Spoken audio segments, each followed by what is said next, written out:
a world that is filled with filters and masks, we want to give you an unfiltered experience.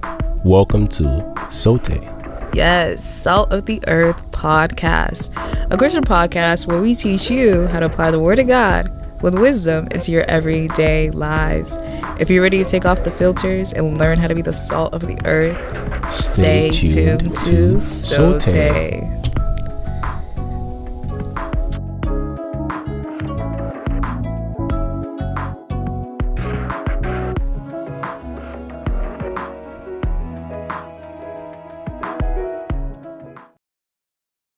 Hello everyone, and welcome back to another episode here at SOTÉ Podcast. So today, as you can see, we have a special guest, Mr. Remi Dairo, who is the lead coach at Productivity Plus LLC, which is his company, and he teaches people so much about productivity, how to really take advantage of your time and not let your time take advantage of you.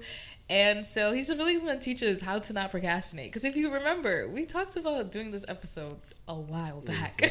So technically, we procrastinated. So we definitely need to learn how to be productive. And I'm sure many of us who are watching just need to learn how to also be productive. So bring out your pen, bring out your papers, take notes, because it's going to be a very, very informative podcast episode. But tell me, yes. what else you gotta say? I mean, you've honestly said everything that needs to be said. But thank you once again, sir, for gracing us with your presence and your expertise today. And I think it's right that we just go straight into the discussion. Yes. So the big question really is, what is productivity? Okay. Thank you very much for bringing me to the show. I'm so excited. You guys are doing very well. Thank you. Thank you. You are productive. You have been productive. We are being productive. Yeah. So productivity has many definitions depending on who is defining it. Some say productivity is about efficiency. Some say it's effectiveness. Some say getting results. Some say, achieving. So, I mean, they are not wrong. But I'll give you a very funny definition. I don't forget in a long time. Productivity is a complex word from two simple words. Productivity is a complex word from two simple words. Can you guess that? Product. Good. You took the easy one. And Activity. Oh, yes. wow. So productivity is activity that results to a product. And that product can be tangible, it can be intangible. So this program is a product. What we are doing is activity. So there's productivity going on here. So sometimes people are full of activity, but we cannot see the product. We cannot feel the product. We cannot touch the product or exchange our value with that value. Then it is a game of futility. Wow. So productivity is when activity generates into a product, and that product is valuable. So it could be tangible or intangible, right? And then, in my definition, I say any activity that does not lead to product is a game of futility. It's a wasted effort. Wow. One thing that stuck out to me is, and thank you so much for that explanation, is where you said that, the activity has to lead to a product, because, one scenario that just came to my head is somebody walking in place, right? If you're just walking in place, marching, it's like you're not moving forward. And I think sometimes people get confused, like, but I'm doing this, I'm doing that, I'm doing all of these things that seem to be productive because, I'm doing so much work, but still that is not, fruitful, or it's not. That's why I say that activity does not equal productivity. Yeah. That you are on a motion does not mean you are making progression. So motion, I mean, you go to gym, there's that track that you are on, and then you're running, and you're not going nowhere. You're just on the same spot. And there's activity. So activity that leads to progress, that we can see visible or imaginable progress, then there's productivity. Some people go to work and they're not working. They go to work and then you say, how was work today? Oh, today was, and you like, what did you do today?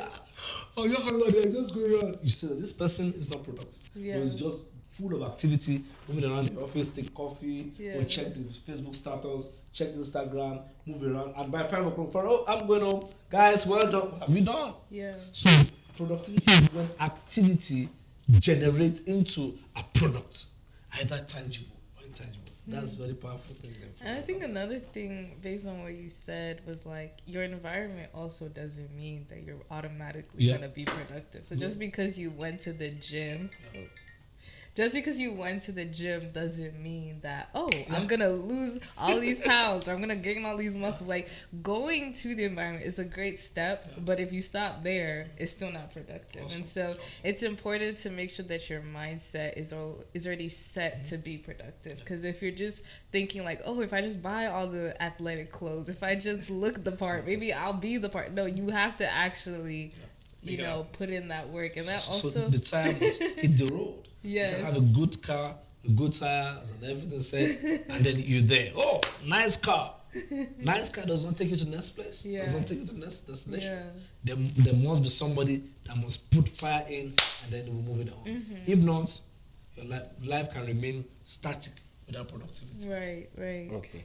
So I think, were you about to say something? No. Okay. I was going to, because I know me, I'm a very practical person, right? And I know that we have many listeners, young adults, different age groups that have goals, that have visions that they've set for themselves.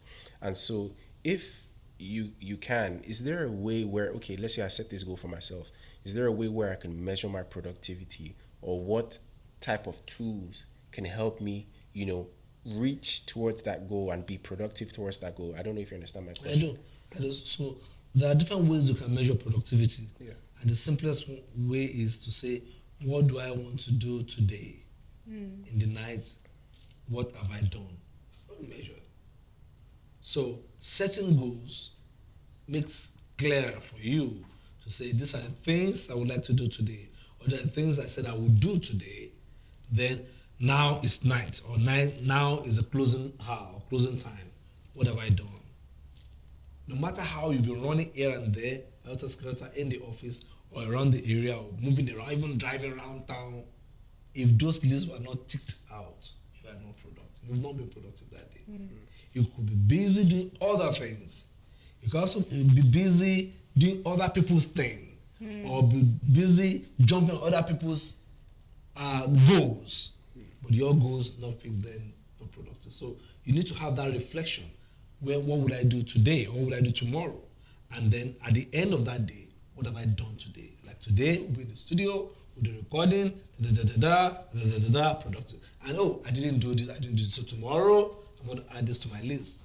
And what I will always say is, anytime you meet up with all that I say you do, take care of yourself. Tell your body, thank you. So buy yourself a good dinner, or a good lunch or breakfast. Enjoy yourself. And then, or sometimes go to the bar. Go to massage. Spa, thank you, spa. Not bar, spa. Spa. Don't go to bar, spa. So go to spa, scrubbing. And so body will say, so tomorrow we're going to do better. Or next week we're going to do better, but let's enjoy this. So that encourages your body and your mind to say, I'm going to have this next weekend again, let's go for it. So that measurement is simplest way to measure your productivity. There are other ways you can measure your result and the time. So look at what you have achieved today, divided by the hours you've spent in achieving it. You will see your productivity metrics coming out. So sometimes you spend the whole day writing one article. I say, today's goal was I will write article. You wrote one page. Truly on your checklist, article written. But look at the hours. That was also the time. So some people know, I need to write 20, I want to write a chapter today, and they're putting the hours. In 2 hours, good. Now let's go next thing. So you see your productivity level metrics being increased, because you know exactly how many hours has to go into this. Well, I'm going to the studio, I must be done with the studio in the next 2 hours, I'm out of there, then I'm going to do this, I'm going to do that, I'm going to write, I'm going to do. So by the time you put all that together, so I spent enough hours achieving so much. That is another measurement of it. I don't want to. If you want more lecture, come to my class. Guys, by the way, these are things that people pay for, that we're giving you. And so, I mean, like he said, if you want to learn more, obviously sign up for his class, because these are, I guess, things that you can't put a price to, right? They are very valuable things. And I know we spoke towards efficiency in a way, which is the number of hours compared to what it is you said you were going to do. And that's very key because sometimes I find I'm guilty of that because I'm at Yeah, work. me too. I'm at work and it's like I have so much to do. Although I said I want to do this and this. Ideally, it's meant to take me about 4 hours, but then it ends up taking me the whole 9 hours, which eventually haunts me because now I have to make up for it the next day and the next day because I still have more work to do. And I think it's not just we shouldn't just focus on what we have to do, but how efficient we are in doing those things. Awesome. Yeah, something else I was thinking about is like, why do people procrastinate? Because I feel like in order to solve a problem, you need to find the root. So have you found, like, based on your research and just your expertise, like, these are common things that cause most people to procrastinate, and then, like, how can they overcome that? Okay, so procrastination is in 3 dimensions. I'm going to give basic dimension. The first one is, there's no time. There's no time. There's no time. Yeah. So this kind of people procrastinate because they think there's no time. Yeah.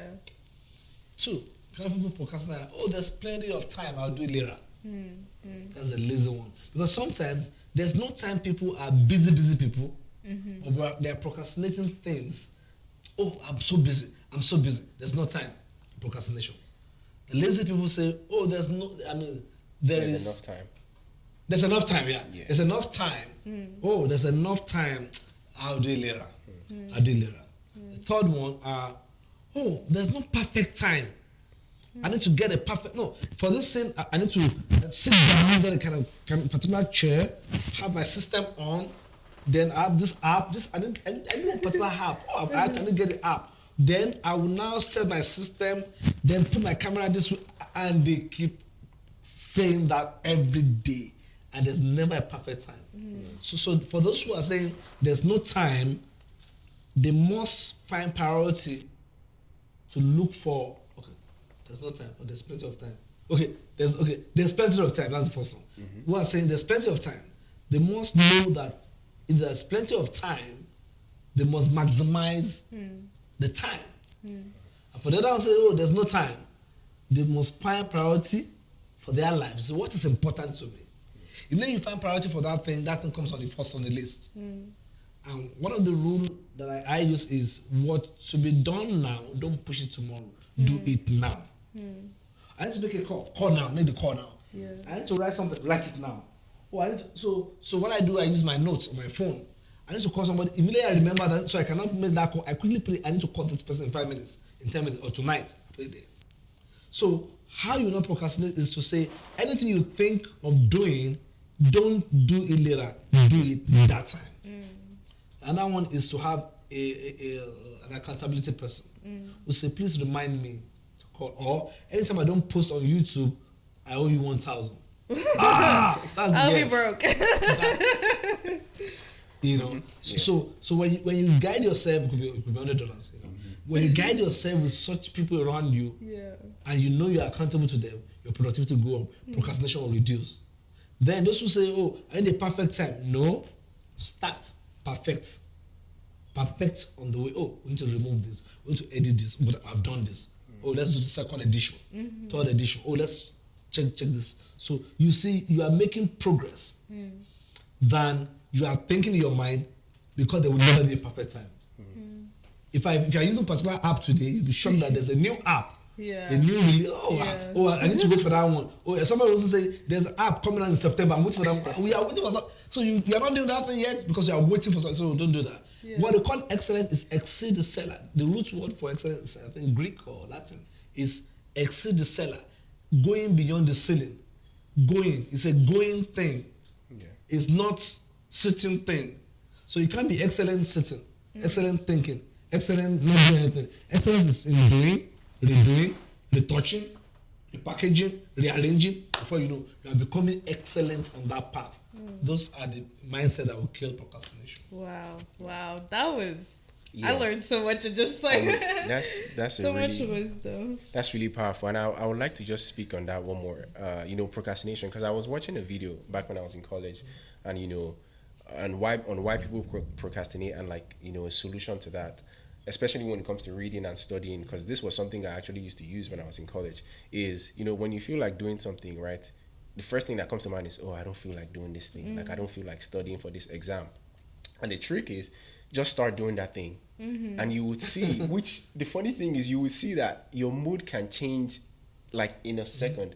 You might not feel like doing something, but once you start, the trick is give yourself 5 minutes. Just tell your brain you're going to do, I'm going to study for this exam for 5 minutes. What you'll find out is that when you start, the brain becomes so active to the point that it gets invested in that thing, and it's like, oh, now I really want to do this thing. And now that is how I guess you can battle or solve the issue of procrastination in your life. Yeah, speaking on that, I have this weird saying that I use to help me with that. I call it kiss the frog. And so work with me. So basically nobody wants to kiss a frog, right? So just like with things that you need to do but you don't want to do it because it's, I don't know, it's just a lot of work or it's tedious or whatever it may be, you know, kiss the frog, get that thing done, because the solution to that, like the product of that, of you doing that activity, is that it's a beautiful experience. You know, you're going to get the prints in the sense of like, you're going to find that, wow, I feel great. I finally finished that one thing that's been on the back of my mind, I've been procrastinating on. And so when I was in school, like the kiss the frog moments were mainly when I was like, man, I need to study for this test. It's coming up. And if I don't study, I'm going to fail. But if I study, you know, I'm going to enjoy the joy of like telling my parents, hey, I did great on this test, you know, or just, you know, being proud of myself that, wow, I actually, you know, studied and did well on this. And so, yeah, in the beginning, it looked unpleasant. Like, who wants to kiss a frog? Who wants to study for that test? Who wants to do that major project? But once you finally like think a bit of not just, oh, I have to do this big task, but think of it like, what am I going to get from doing it? Then you're going to feel so much better entering into that project, doing that assignment, studying for that test. Because you're not thinking about the hurdle, you're thinking about the end goal. So, yeah. So kiss the frog, y'all. Not literal frogs, please. Yeah. And I think to also add to that, I think that the human brain is so powerful to the point, and just to speak or to add on to what you said, is that, you know, doing things, I guess starting small, right, when it comes to productivity is very helpful to the brain, because when you start off your day right, for example, you start off your day and you lay your bed, you've accomplished a goal. It kind of tricks the brain and gives it this good feeling of, oh, wow, I did something you know, good. And that, I guess, gives you like a positive attitude or energy going towards the day and attacking the day. So I think another good thing to remember is always starting with little things. I guess some people, you know, when it comes to the issue of productivity, is like they are picturing these grand things like, oh, I have to write this book, or I have to, you know, work on this grand project. So let me cut it there. Yeah. How do you eat elephants? Us with these sayings, oh my gosh. That's a wise point. You have to cut it. You have to cut it into pieces. So you start taking the toe. Yes. Go and rest. Take another toe tomorrow. And before you know, in a month's time, you must have finished the whole life. So when you have a big project, which many of us, you know, think, oh, and then we'll get overwhelmed. Just start little. Just take one page. Just say, I'm going to write a paragraph out of that book today. And just like you have said, if you write a paragraph, you'll be enjoying it. You write a second paragraph. Oh, the second, third one. Before you write just half or whatever. So it is just starting. And when you have the mindset of starting small but growing fast, start small, grow fast. You start small, you are thinking, how can I double this small to make it in a way that, oh, it will be something that will look back as, oh, I've done a good job. So eating elephant is having a big project. So take it one step after the other. Before you know, you reach all elephants. So related to that, I actually have a question, because, you know, the name of our episode today is Finish What You Started. So what if somebody is like, yeah, I started, you know, I did the first step, wrote that first, you know, page, but now I'm having a hard time finishing. Like, I don't have a problem starting things, I just have a hard time finishing things. Like, how can I get over that hurdle? So the question is, why do people not finish things that they start? Sometimes when people start from passion, they're so excited. Oh, let's go and sing that music. Let's go and write that book. Let's go and make that happen. Let's go and start that show. Let's go and start that, whatever we wanted to do. But you see, when they get to the middle of it, they lose the passion and they drop it. So why do they lose the passion? Because they are not accountable to someone. Nobody's asking, how far? What are you doing? Where are you? So sometimes you get your friends to do that for you. Sometimes your parent can ask you. Sometimes your colleague can ask you. So to keep the fire on, somebody must, cool, should be. Number two is some people start and they don't have the end in mind. They just start. That's how you said, oh, if I don't do this exam, I'll fail. Yeah. If I pass, I'll be celebrated at home. I'll tell my parents, oh, I'm a graduate. So what you need to do is have the end. If you're writing a book, freeze the book in your mind. If possible, draw the back page or print it out somewhere. Place it in the vision board in your house, your room, or place it everywhere in your room.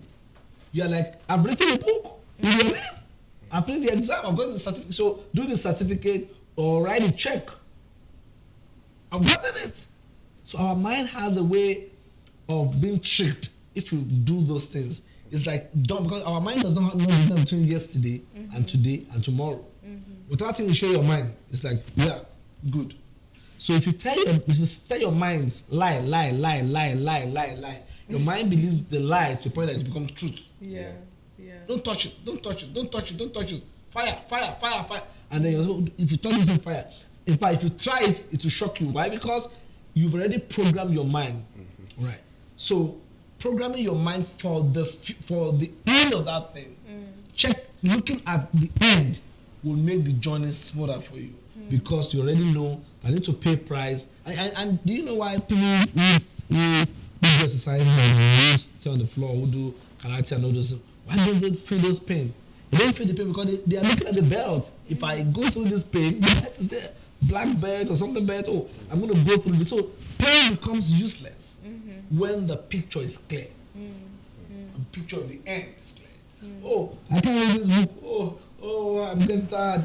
No, it becomes useless. That emotion disappears when the picture of the future of who you will become is clear. If possible, you wear the gown, take the picture and put it there. So this is me.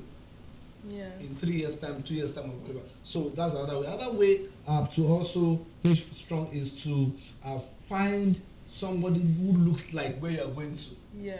And like a mentor, like a coach, and then that person begins to advise, or you listen to that person or friends. Let me go back again. So that person like an inspiration to you. Yeah. It's not your colleague, but somebody who's inspiring you to do.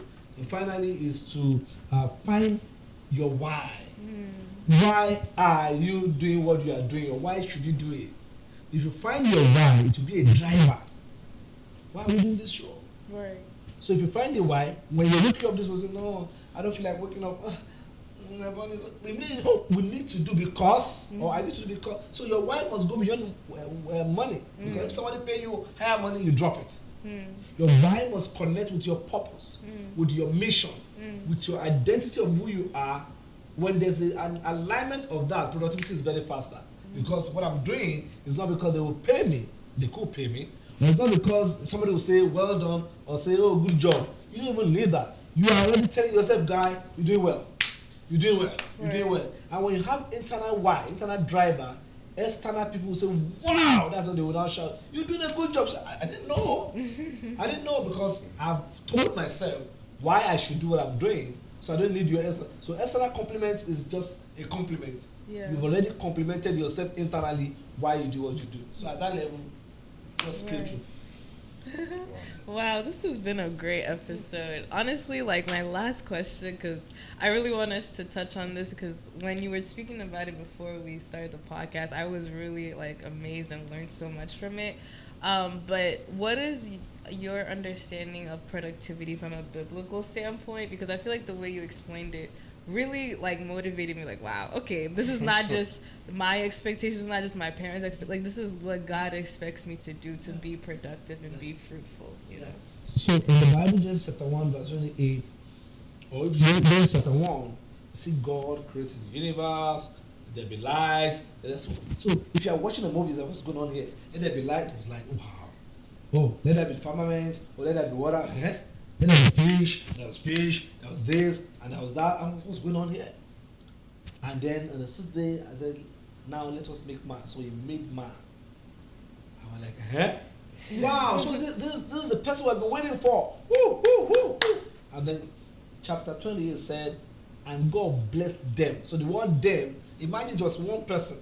So for Bible to use them, I mean, you should know that that's not grammatical error. They knew that time, Eve was in Adam, all the mankind that will be born, and forever and ever will on earth be born are already in Adam, and God, and the Bible said God blessed them, and God said, "Be fruitful."